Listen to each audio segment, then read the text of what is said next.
The hearing will come to order. I'd first like to thank our witness, Dr. Sean Kirkpatrick, for testifying here and in today's earlier closed session, and for his long and distinguished career, both in the intelligence community and in the Department of Defense. Dr. Kirkpatrick is the director of the All-Domain Anomaly Resolution Office, or AARO. Congress established this office in law to get to the bottom of the very serious problem of unidentified anomalous phenomenon, or UAP. Dr. Kirkpatrick has a very difficult mission. While we have made progress, there remains a stigma attached to these phenomenon. There is a vast and complex citizen engagement, and there's also very challenging scientific and technical hurdles. So we appreciate the willingness of Dr. Kirkpatrick to lean in on this issue and the work that he has accomplished thus far. And we look forward to both his opening statement and his presentation of examples of the work AARO has done. In late 2017, media reports surfaced about activities set in motion by the late long-serving Majority Leader Senator Harry Reid more than a decade ago. We learned that there was strong evidence of advanced technology reflected in the features and performance characteristics of many objects observed by our highly trained service members operating top-of-the-line military equipment. We learned that for the past 8 years, military pilots frequently encountered unknown objects in controlled airspace off both the east and west coasts across the continental United States in test and training areas and ranges. We don't know where they come from, who made them, or how they operate. As former Deputy Secretary of Defense David Norquist observed, had any of these objects had the label made in China, there would be an uproar in the government and media. There would be no stone unturned and no effort spared to find out what we were dealing with. We can look at the recent incursion of the unidentified PRC high-altitude balloon as an example. But because of the UFO stigma, the response has been irresponsibly anemic and slow. Congress established AARO. We made it clear that we expect vigorous action. We added very substantial initial funding for the office, but despite our best efforts, the President's budget for fiscal years 23 and 24 requested only enough funding to defray the operating expenses of AARO. It included almost no funds to sustain the critical research and development necessary to support a serious investigation. It took a letter to Secretary Austin from Senator Rubio and me and 14 other senators to get the office temporary relief for the current fiscal year. In this hearing, I intend to probe a series of specific issues. In the recent incidents where multiple objects were shot down over North America, it seemed that Pentagon leadership did not turn to AARO office to play a leading role in advising the combatant commander. We need to know whether this will continue. We need to know whether the leadership in DoD will bring AARO into the decision-making process in a visible way. And we need to know what role AARO will play in interagency coordination after the NSC working group disbands. In the fiscal year 2023 National Defense and Intelligence Authorization Acts, Congress established a direct reporting chain from the AARO Director to the Deputy Secretary of Defense. The role of the Office of the Undersecretary of Defense for Intelligence and Security is limited to providing administrative support. We need to know how this direction is being implemented. UAP are frequently observed flying in extremely high or very low speeds and come in various sizes and shapes. During the recent shootdowns over North America, DoD disclosed that filters on radar systems were adjusted to allow for detection and tracking of diverse sets of objects for the first time. While opening the aperture can overload the real-time analytic process, we cannot keep turning a blind eye to surveillance data that is critical to detecting and tracking UAP. We need to know whether Dr. Kirkpatrick can achieve the necessary control over sensor filters and the storage and access to raw surveillance data to find UAP anomalies. Finally, one of the tasks Congress set for AARO is serving as an open door for witnesses of UAP events or participants in government activities related to UAPs to come forward securely and disclose what they know without fear of retribution for any possible violations of previously signed non-disclosure agreements. Congress mandated that AARO set up a publicly discoverable and accessible process for safe disclosure. While we know that AARO has already conducted a significant number of interviews, many referred by Congress, we need to set up a public process and we need to know where that effort stands. With that, I'd like to turn to Senator Ernst for her opening statement. Thank you, Madam Chair, and thank you, Dr. Kirkpatrick, for your testimony today. I'll keep these remarks very brief so that we have maximum time for your briefing. The recent downing of the Chinese surveillance balloon and 3 other objects underscores the need for domain awareness. Adversaries like China and Russia are working to hold U.S. interests, including our homeland, at risk. That's why your testimony is so important, and I so look forward to a progress update on the establishment of your office. As members know, your office evolved from the Navy-led Unidentified Aerial Phenomena Task Force to the All-Domain Anomalous Resolution Office, known as AARO. Dr. Kirkpatrick, your extensive background in science and technology, research and development, and space makes you well-suited to discuss these emerging challenges. My priority is that we understand the full range of threats posed by our adversaries in all domains. That is what the Joint Force needs to be prepared to fight and win in defense of our nation. This committee needs to know about Chinese or Russian advanced technology programs to exploit our vulnerabilities, and it needs to know whether your office, along with the IC, has detected potential Chinese or Russian capabilities to surveil or attack us. Finally, we need to ensure efficient interagency coordination. Multiple elements of the DoD and IC own a piece of this mission. To add value, AARO's efforts cannot be redundant with others. Thank you again. We look forward to your testimony. Dr. Kirkpatrick, you can give your testimony. Thank you, Chairwoman Gillibrand, Ranking Member Ernst, distinguished members of the subcommittee.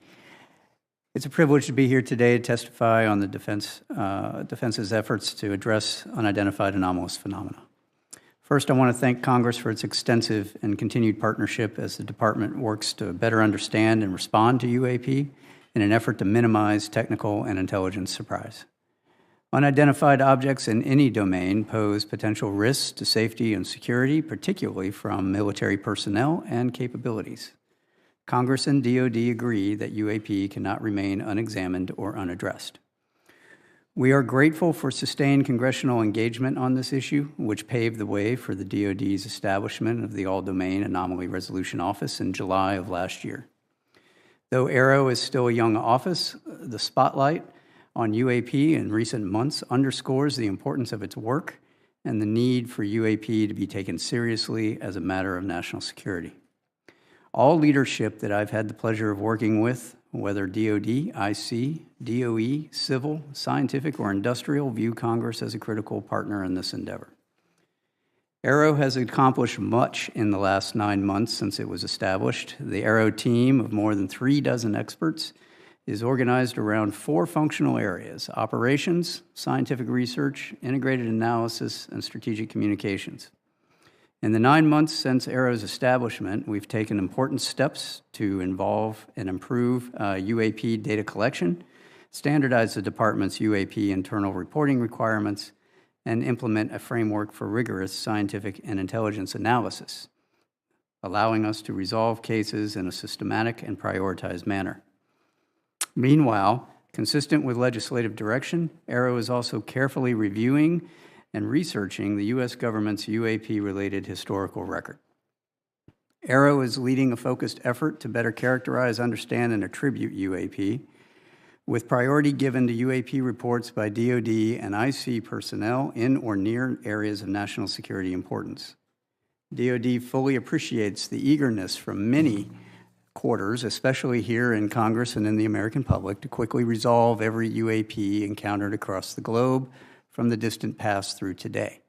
It's important to note, however, AARO is the culmination of decades of DoD, intelligence community, and congressionally directed efforts to successfully resolve UAP encountered first and foremost by U.S. military personnel, specifically Navy and Air Force pilots. The law establishing AARO is ambitious, and it will take time to realize the full mission. We cannot answer decades of questions about UAP all at once, but we must begin somewhere. While I assure you that AARO will follow scientific evidence wherever it leads, I ask for your patience as DoD first prioritizes safety and security of our military personnel and installations in all domains. After all, a UAP encountered first by highly capable DoD and IC platforms, featuring the nation's most advanced sensors, are those UAP most likely to be resolved by my office, assuming the data can be collected. If AARO succeeds in first improving the ability of military personnel to quickly and confidently resolve UAP they encounter, I believe that in time we will have greatly advanced the capability of the entire United States government, including its civilian agencies, to resolve UAP. However, it would be naive to believe that the resolution of all UAP can be solely accomplished by the DoD and IC alone. We will need to prioritize collection and leverage authorities for monitoring all domains within the continental United States. AARO's ultimate success will require partnerships with the interagency, industry partners, academia, and the scientific community, as well as the public. AARO is partnering with the services, intelligence community, DOE, as well as civil partners and across the U.S. government to tap into the resources of the interagency. The UAP challenge is more an operational and scientific issue than it is an intelligence issue. As such, we are working with industry, academia, and the scientific community, which bring their own resources, ideas, and expertise to this challenging problem set. Robust collaboration and peer review across a broad range of partners will promote greater objectivity and transparency in the study of UAP. I want to underscore today that only a very small percentage of UAP reports display signatures that could reasonably be described as anomalous. The majority of unidentified objects reported to AARO demonstrate mundane characteristics of balloons, unmanned aerial systems, clutter, natural phenomena, or other readily explainable sources. While a large number of cases in our holdings remain technically unresolved, this is primarily due to a lack of data associated with those cases. Without sufficient data, we are unable to reach defendable conclusions that meet the high scientific standards we set for resolution, and I will not close a case that I cannot defend the conclusions of. I recognize that this answer is unsatisfying to those who in good faith assume that what they see with their eyes, with their cameras, and with their radars is incontrovertible evidence of extraordinary characteristics and performance. Yet time and again, with sufficient scientific quality data, it is fact that UAP often, but not always, resolve into readily explainable sources. Humans are subject to deception and illusions, sensors to unexpected responses and malfunctions, and in some cases, intentional interference. Getting to the handful of cases that pass this level of scrutiny is the mission of AARO. That is not to say that UAP, once resolved, are no longer of national security interest, however. On the contrary, learning that a UAP isn't of exotic origin, but is instead just a quadcopter or a balloon, leads to the question of who is operating that quadcopter and to what purpose. The answers to those questions will inform potential national security or law enforcement responses. AARO is a member of the department's support to the administration's Tiger Team effort to deal with stratospheric objects such as the PRC high-altitude balloon. When previously unknown objects are successfully identified, it is AARO's role to quickly and efficiently hand off such readily explainable objects to the intelligence, law enforcement, or operational safety communities for further analysis and appropriate action. In other words, AARO's mission is to turn UAP into SEP, somebody else's problem. The U.S. government, the DoD and the IC in particular, has tremendous capabilities to deal with those encountered objects. In the wake of the PRC HAB event, the interagency is working to better integrate and share information to address identifiable stratospheric objects, but that is not AARO's lane. Meanwhile, for the few cases in all domains, space, air, and sea, that do demonstrate potentially anomalous characteristics, AARO exists to help the DoD, IC, and interagency resolve those anomalous cases. In doing so, AARO is approaching these cases with the highest level of objectivity and analytic rigor. This includes physically testing and employing modeling and simulation to validate our analyses and underlying theories, then peer reviewing those results within the U.S. government, industry partners, and appropriately cleared academic institutions before reaching any conclusions. I should also state clearly for the record that in our research, AARO has found no credible evidence thus far of extraterrestrial activity, off-world technology, or objects that defy the known laws of physics. In the event sufficient scientific data were ever obtained that a UAP encountered can only be explained by extraterrestrial origin, we are committed to working with our interagency partners at NASA to appropriately inform U.S. government's leadership of its findings. For those few cases that have leaked to the public previously and subsequently commented on by the U.S. government, I encourage those who hold alternative theories or views to submit your research to credible peer-reviewed scientific journals. Arrow is working very hard to do the same. That is how science works, not by blog or social media. We know that there is tremendous public interest in UAP and a desire for answers from Arrow. By its very nature, the UAP challenge has for decades lent itself to mystery, sensationalism, and even conspiracy. For that reason, Arrow remains committed to transparency, accountability, and to sharing as much with the American public as we can, consistent with our obligation to protect not only intelligence sources and methods, but U.S. and allied capabilities. However, Arrow's work will take time if we are committed to do it right. It means adhering to the scientific method and the highest standards of research integrity. It means being methodical and scrupulous. It means withholding judgment in favor of evidence. It means following the data where it leads, wherever it leads. It means establishing scientific peer-reviewed theoretical underpinnings of observed data, and Arrow is committed to all of those standards. I'm proud of Arrow's progress over the last 9 months. Much remains to be done, but the hard work is underway. Thank you for your continued support. And before we turn to questions, I want to walk you through some of our analytical trends and a couple of cases that we've prepared. So one of the things that Arrow does is high integrity analysis, as I've said. This chart represents the trend analysis of all the cases in Arrow's holdings, right, to date. What you'll see on the left is a histogram of all of our reported sightings as a function of altitude. So most of our sightings occur in the 15 to 25,000 foot range, and that is ultimately because that's where a lot of our aircraft are. On the far right upper corner, you'll see a breakout of the morphologies of all of the UAP that are reported. Over half, about 52% of what's been reported to us, are round orb spheres. The rest of those break out into all kinds of different other shapes. The gray box is essentially there's no data on what its shape is. Either it wasn't reported or the sensor did not collect it. The bottom map is a heat map of all reporting areas across the globe that we have available to us. What you'll notice is that there is a heavy, what we call collection bias, both in altitude and in geographic location. That's where all of our sensors exist. That's where our training ranges are, that's where our operational ranges are, that's where all of our platforms are.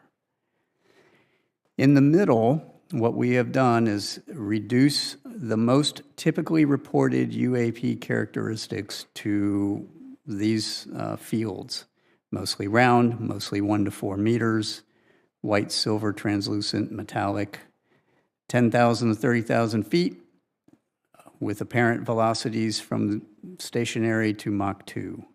No thermal exhausts usually detected. We get intermittent radar returns, we get intermittent radio returns, and we get intermittent thermal signatures. That's what we're looking for and trying to understand what that is. Next slide. So I'm going to walk you through 2 cases that we've declassified recently. This first one is an MQ-9 in the Middle East, observing that blow up, which is an apparent spherical object via EO sensors. Those are not IR. If you want to go ahead and click that and play it. You'll see it come through the top of the screen. There it goes. And then the camera will slew to follow it. You'll see it pop in and out of the field of view there. This is essentially all of the data we have associated with this event from some years ago. It is going to be virtually impossible to fully identify that just based off of that video.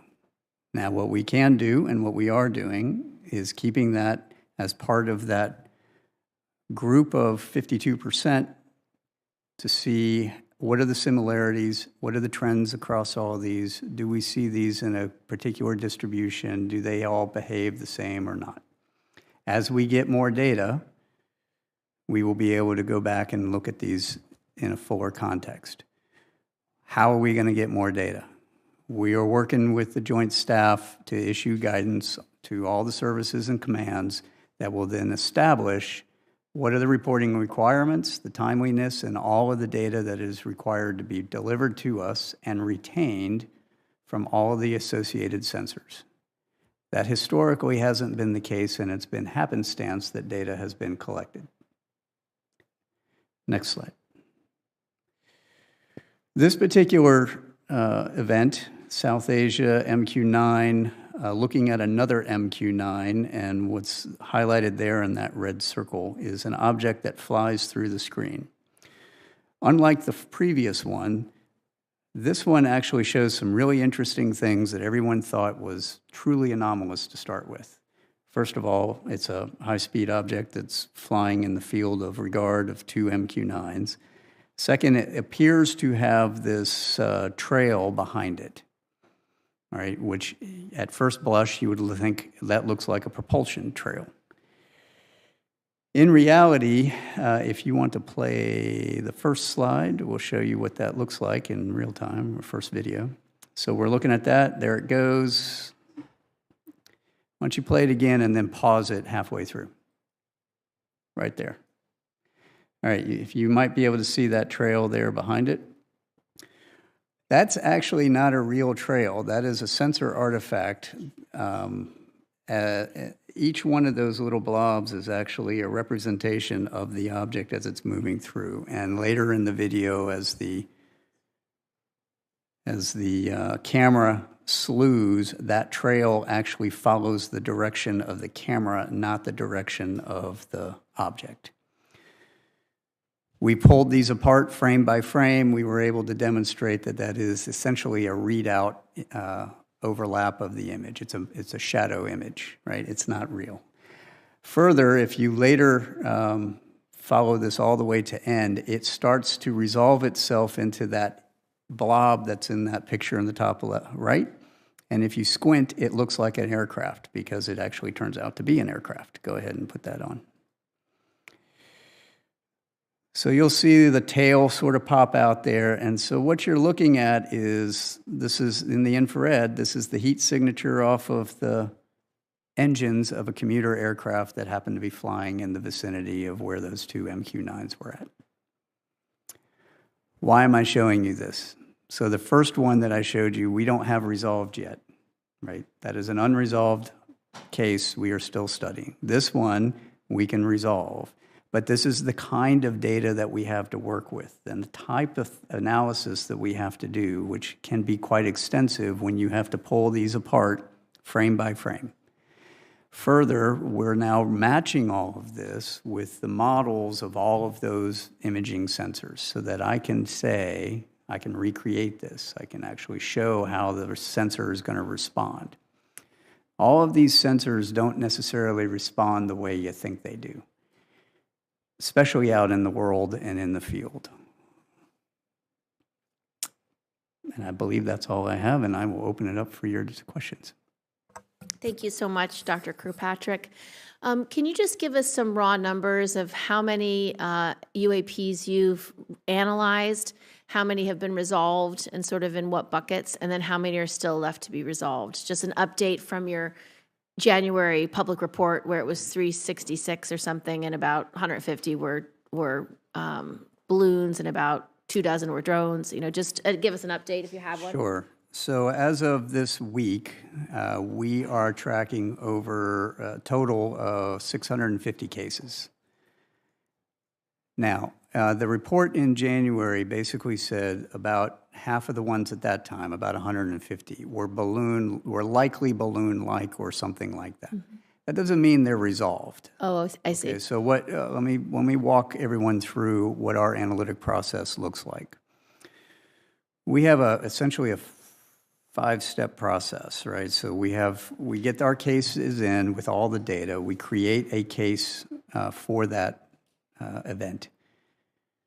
My team does a preliminary scrub of all of those cases as they come in, just to sort out, do we have any information that says this is in one of those likely categories? It's likely a balloon, it's likely a bird, it's likely some other object.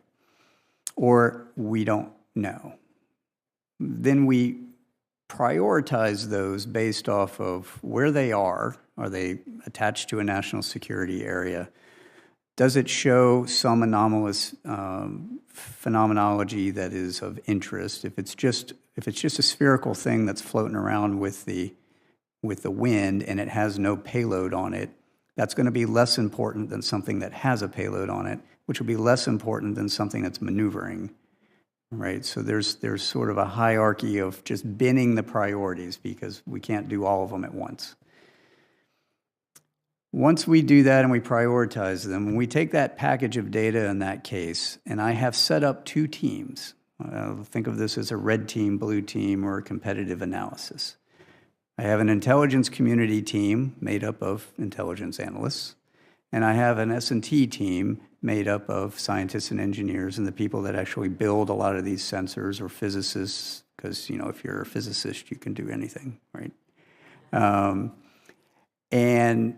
But they're not associated with the intel community. They're not intel officers. So they look at this through the lens of the sensor, of what the data says. We give that package to both teams. The intelligence community is going to look at it through the lens of the intelligence record and what they assess, and their intel tradecraft, which they have very specific rules and regulations on how they do that. Scientific community, technical community is going to look at it through the lens of what is the data telling me? What is the sensor doing? What would I expect a sensor response to be? And back that out. Those two groups give us their answers. We then adjudicate. If they agree, then I am more likely to close that case if they agree on what it is. If they disagree, we will have an adjudication. We'll bring them together, we'll take a look at the differences, we'll adjudicate why do you say one thing and you say another. We will then come to a case recommendation. That'll get written up by my team. That then goes to a senior technical advisory group, which is outside of all of those people, made up of senior technical folks and intel analysts and operators from retired out of the community. And they essentially peer review what that case recommendation is. They write their recommendations. That comes back to me. I review it. We make a determination, and I'll sign off one way or the other. And then that will go out as the case determination. Once we have an approved web portal to hang the unclassified stuff, we will downgrade and declassify things and put it out there. In the meantime, we're putting a lot of these on our classified web portal, where we can then collaborate with the rest of the community so they can see what's going on. That's, in a nutshell, that is the process, right? So because of that, that takes time. So of those over 650, we've prioritized about half of them to be of anomalous, interesting value. And now we have to go through those and go, how much do I have actual data for? Because if all I have is a operator report that says I saw X, Y, or Z, my assessment is A, B, or C, that's not really sufficient. That's a good place to start, but I have to have data. I have to have radar data, I have to have EO data, I have to have thermal data, I have to have overhead data, and we need to look at all that. Now, from a big picture perspective, I still have, that's all still very valuable data, and we're looking at applying a lot of things, new tools, analytic tools like natural language processing, so I can go across all of those reports and look for commonalities. How many of them are being described as round spherical objects that are maneuvering? How many of them are not maneuvering? How many of them seem to have a plume to it or note? That's also going to be very valuable to give us more of a global picture and a trends analysis of what are we seeing, right? And help us get to the determination. So go back to your question, ma'am. We have this next quarterly report will be coming out here pretty soon. Our next annual report, you all have given us, moved it up to June, July. We're going to be having that done about that time frame, and we will have we'll be combining a whole number of reports into that one. I think we're currently sitting at around, if I remember correctly, we're around 20 to 30-ish are about halfway through that analytic process. A handful of them have made it all the way out to the other side, gone through peer review. We've got case closure reports done and signed. We're going to get faster as we get more people on board and we get more of the community tools to automate some of the analysis that has to be done. Yeah, thank you, Madam Chair. And Dr. Kirkpatrick, the ODNI annual threat assessment states that China's space activities are designed to erode U.S. influence across military, technological, economic, and diplomatic spheres. Likewise, Russia will remain a key space competitor. In the course of your work, have you become aware of any Chinese or Russia technical advancements to surveil or attack U.S. interests? So that's a great question. Part of what we have to do as we go through these, especially the ones that show signatures of advanced technical capabilities, is determine if there's a foreign nexus. Mm-hmm. That's really hard if what we observe doesn't have a Chinese or Russian flag on the side of it. Now, I think it is prudent to say of the cases that are showing some sort of advanced technical signature, of which we're talking single percentages of the entire population of cases we have. I am concerned about what that nexus is, and I have indicators that some are related to foreign capabilities. We have to investigate that with our IC partners, and as we get evidence to support that, that gets then handed off to the appropriate IC agency to investigate. Again, it becomes an SEP at that point. Yeah, somebody else's problem. Right. Very good. Thank you. Yes, is it possible that the Chinese or Russian advanced technologies could be causing some of these anomalous behaviors? And you said there seems to be some indicators. So just for us today, could you describe potential threat that might exist out there if they are foreign nexus? In order to do this research appropriately, we have to also be cognizant of what is the state of the art in development across the S&T community. What are the DARPAs of the world doing? What's the horizon scanning of emerging technologies appropriate to this subcommittee? What is happening out there?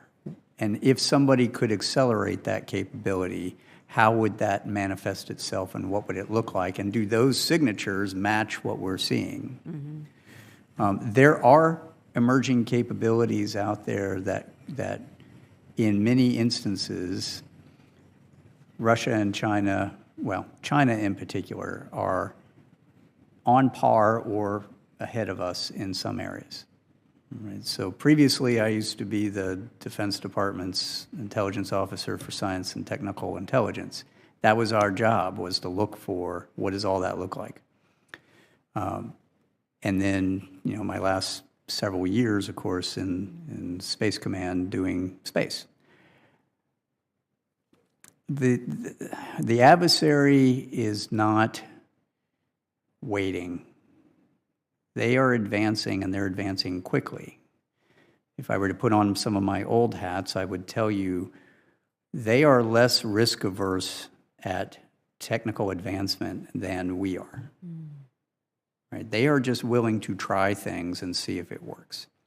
Are there capabilities that could be employed against us in both an ISR and a weapons fashion? Absolutely.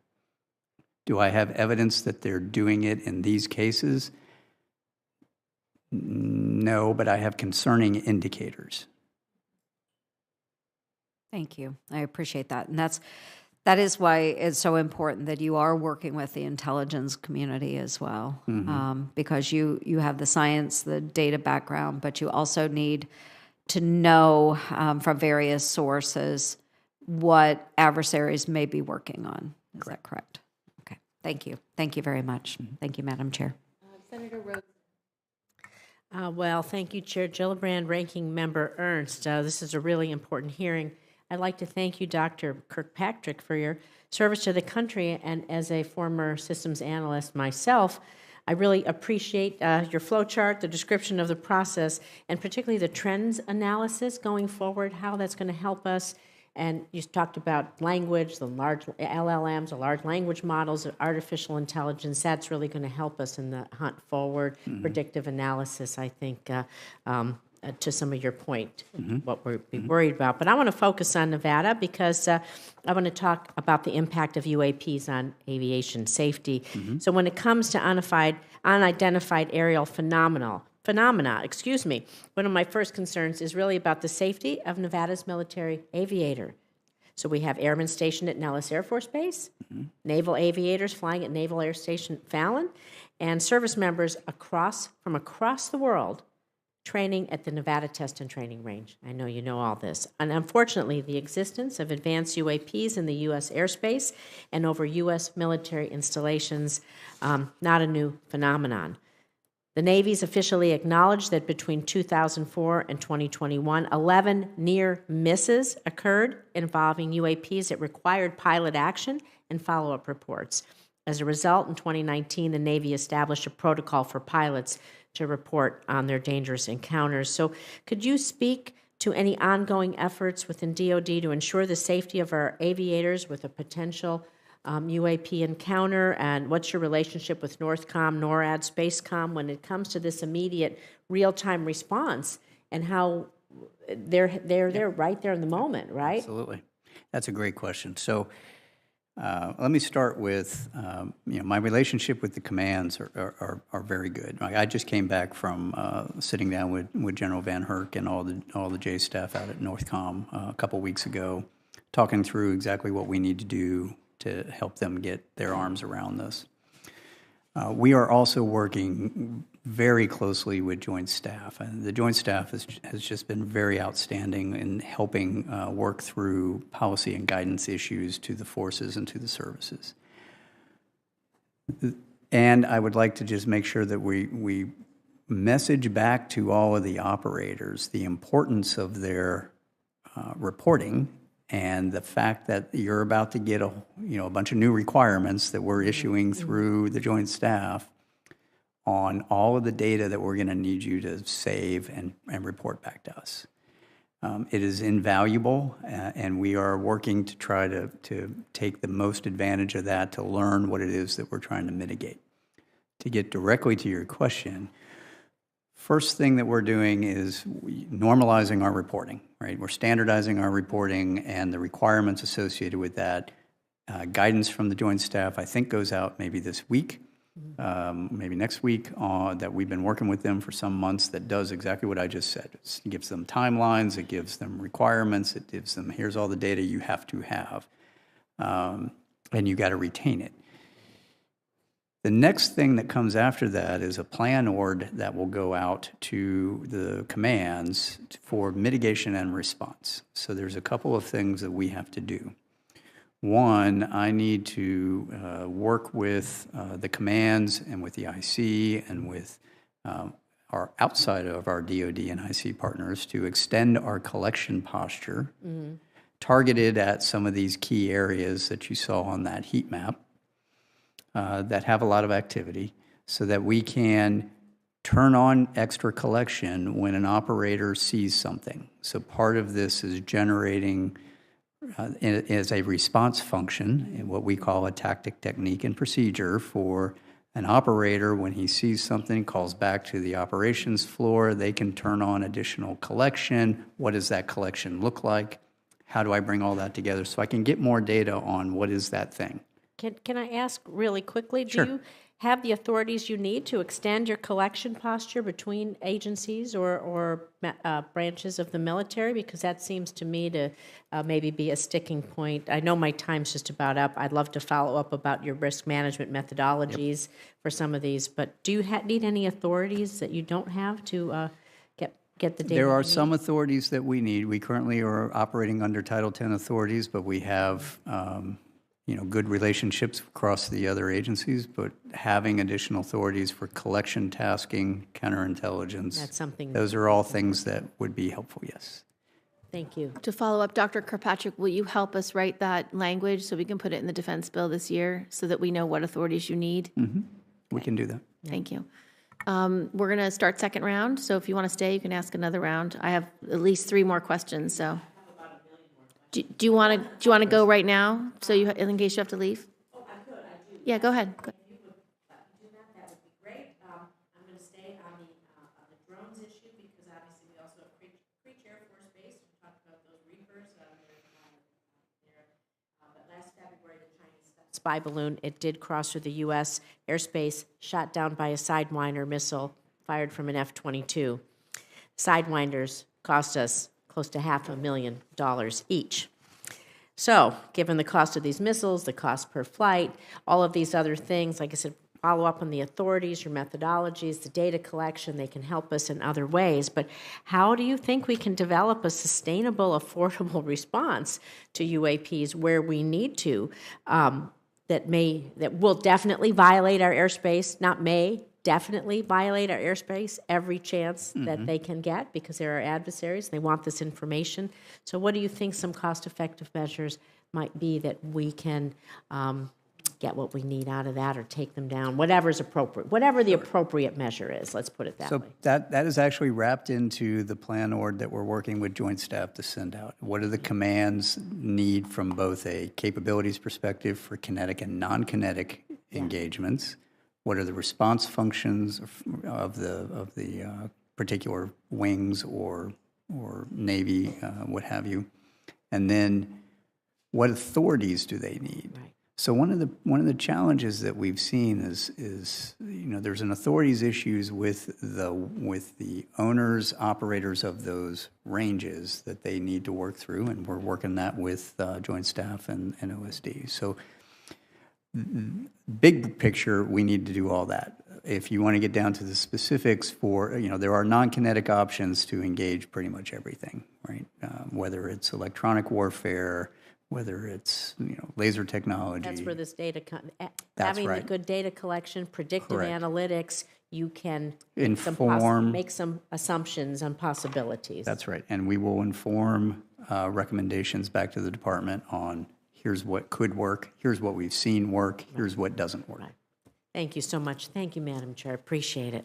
Thank you very much. I just wanted to talk a little bit about your logistics, who you report to, how that's going, whether you need different reporting lines.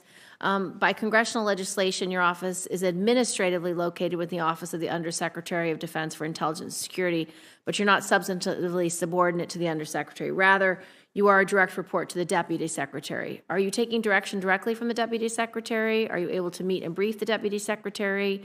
Is the Office of USD INS working with you to have the right framework?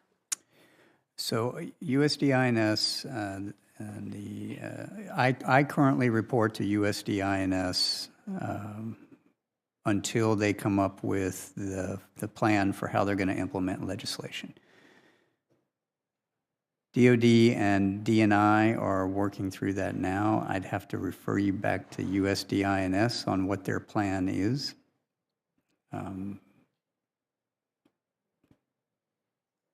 Do I need to update your reporting structure in the next defense bill, or is this something that you think will work its way out, or does it need further clarity? I think they're planning on coming back to you with an answer on what that plan is, and I think at that time that will inform what you want to do. Okay, thank you. As you know, Dr. Kirkpatrick, Congress has mandated that your office establish a discoverable and accessible electronic method for potential witnesses of UAP incidents and potential participants in government UAP-related activities to contact your office and tell their stories. Congress also set up a process whereby people subject to non-disclosure agreements, preventing them from disclosing what they may have witnessed or participated in, could tell you what they know without risk of retribution or violation of their NDAs. Have you submitted a public-facing website product for approval to your superiors, and how long has it been under review? I have. We submitted the first version of that before Christmas. And do you have an estimate from them when they will respond and when you'll have feedback on that? No, I don't. Okay. We will author a letter asking for that timely response to your superiors.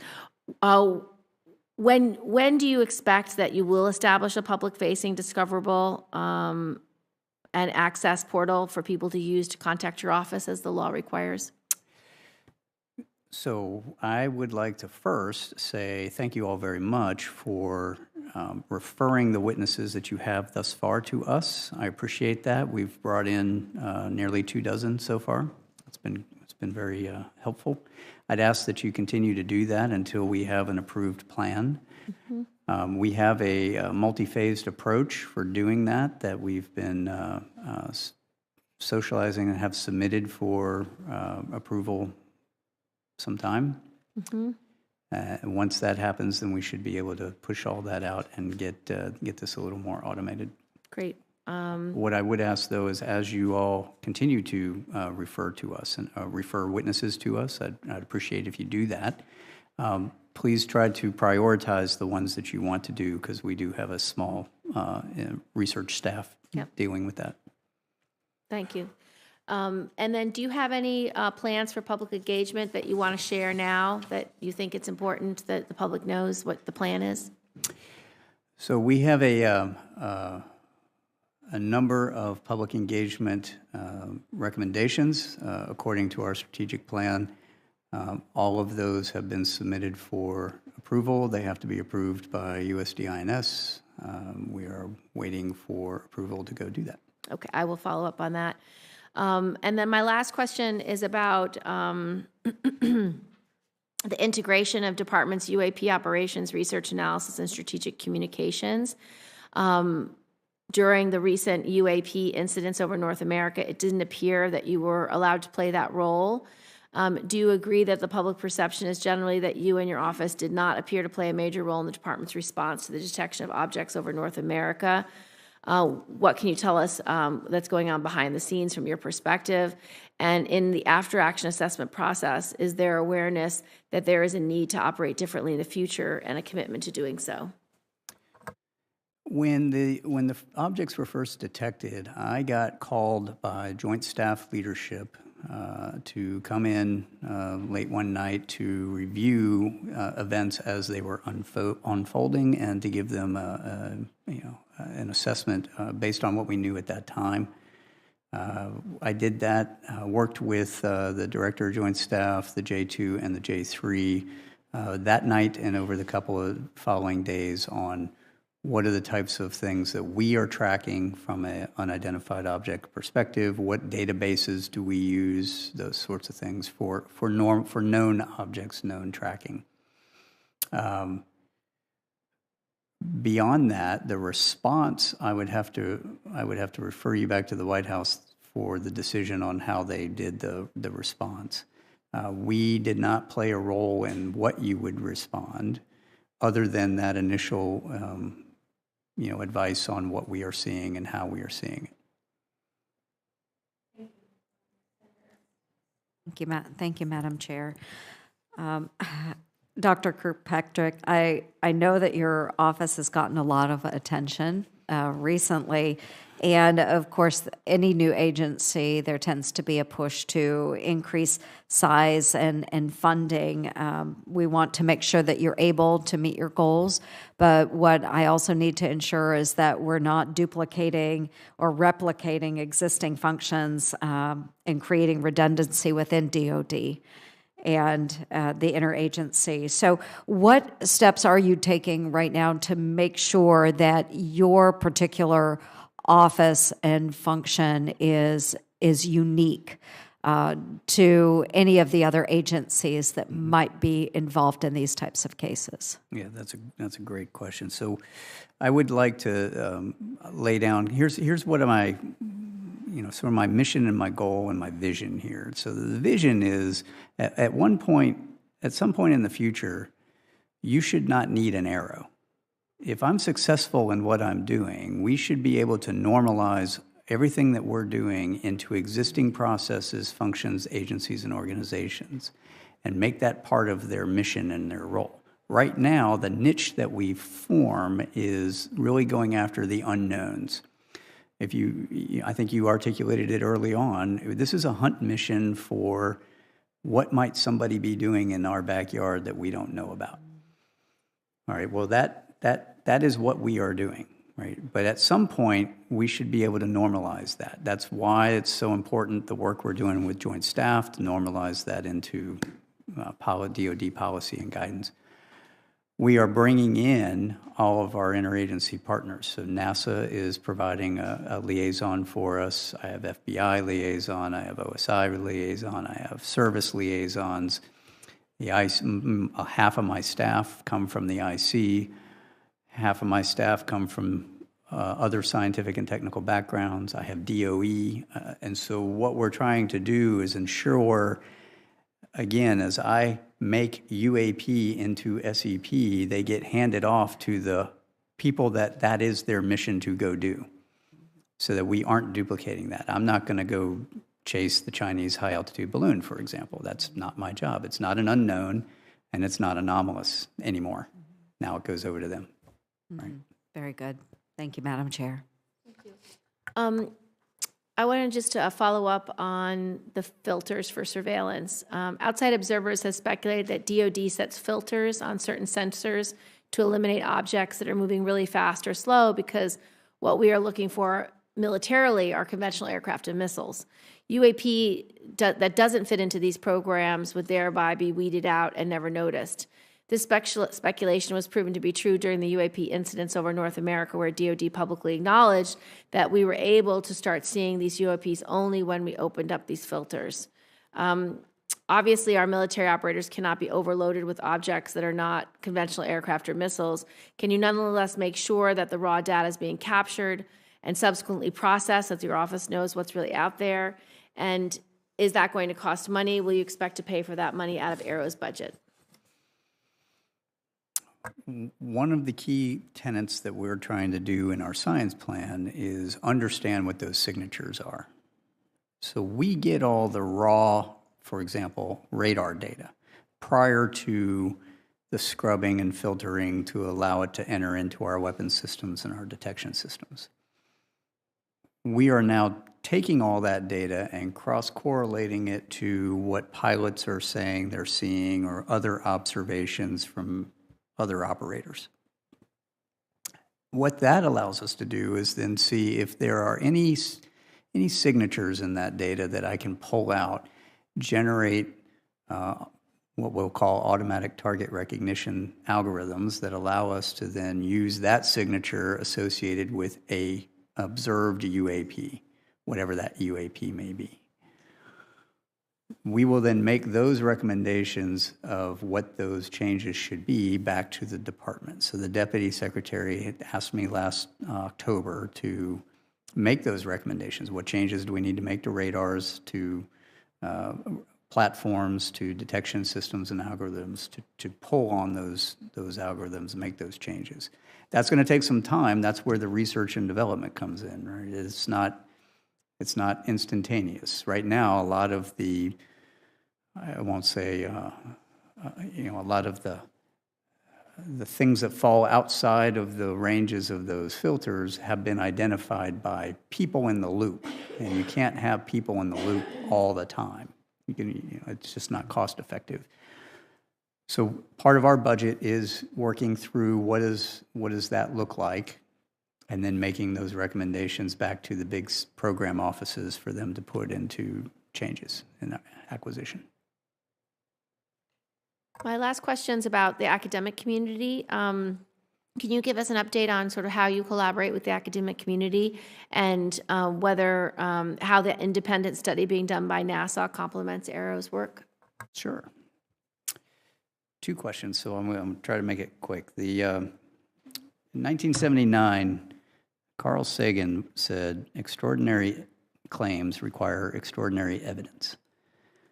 I would go one step further, and I would say extraordinary claims require not only extraordinary evidence, but extraordinary science. And so how do you do that? You do that with the scientific method, right? And so as ARRO is developing and implementing its science plan, it has to do so grounded in a solid foundation of scientific theory across the entire range of hypotheses that have been presented for what UAP are. That range spans adversary breakthrough technology on one hand, known objects and phenomena in the middle, all the way to the extreme theories of extraterrestrials. All of that has physics-based signatures associated with it, whether it's theoretical from the academic community, known from things like hypersonic weapons, or adversary breakthrough technologies, as we've talked about before, or the known objects that we have to go measure. The idea is across that entire range, you have to come up with peer-reviewed scientific basis for all of it. The academic community plays a very big role on the one end of the spectrum, the intelligence community on the other end of the spectrum, and then measurement in the middle. Once I have those signatures identified in validated, peer-reviewed documents, then I have something to point to for all that data. Because all that data is going to match one of those signatures, right? And then I can go, well, it's that and not that, or it's that. And that helps us go through all that. Where NASA comes in and the study that they're doing, which I'm supporting, is really looking at the unclassified data sources that might be used to augment our classified data sources to understand if there's a signature there we can pull on. So very similar to the radars, but civil capabilities. So for example, we have a lot of climate science satellites, for example, that look at Earth. Lots of them. How many of those is the data valuable in seeing these kinds of objects? The challenge in that is those platforms don't necessarily have the resolution you need. So if you remember the slide I put up there with the trends, the size of the objects we're looking for are typically reported to be 1 to 4 meters. Well, the resolution of many of the climate science civil satellites is much larger than that, which means you'd have a hard time picking out something that's smaller than a pixel on the imagery on the data.